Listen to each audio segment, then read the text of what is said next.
लेकिन 33 कोटि देवता में 5 देवता प्रमुख हैं।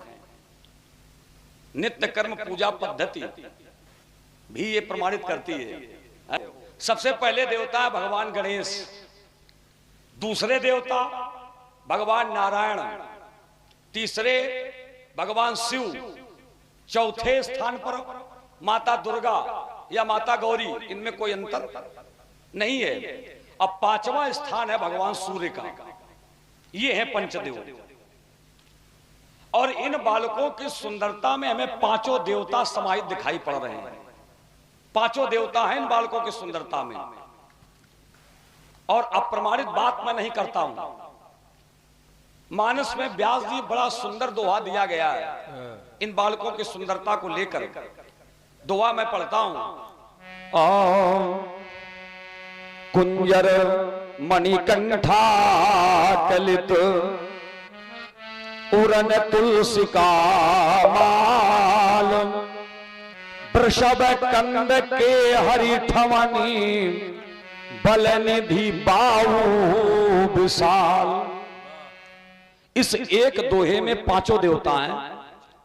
मानस की व्याख्या करने वाले ऐसे ऐसे संत हुए जिन्होंने एक एक चौपाई के 50-50 अर्थ निकाले, आज संसार छोड़ करके चले गए और यही कहते हुए गए कि मानस की पूर्ण व्याख्या करने में हम समर्थ नहीं हैं।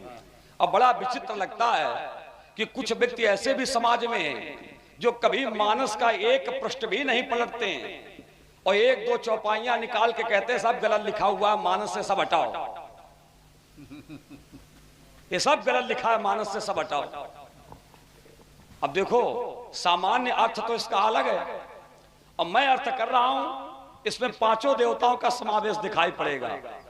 सबसे पहले इन बालकों के गले में जो मणियों की माला पड़ी है, ये मणियों की माला ये हाथी मणि, हाथी की है।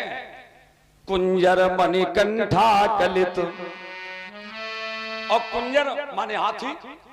हाथी संकेत करता भगवान गणेश को। ध्यान देकर के बात सुनना। हाथी संकेत करता भगवान गणेश को। दूसरी विशेषता, उरन तुलसी का माल। इनके गले में तुलसी की माला पड़ी है, तो तुलसी की माला संकेत करती भगवान नारायण के लिए। आगे बढ़े। वृषभ कंध, इनके कंधे बैल की तरह हैं। अब बैल संकेत करता है भगवान शंकर के लिए। आगे बढ़े।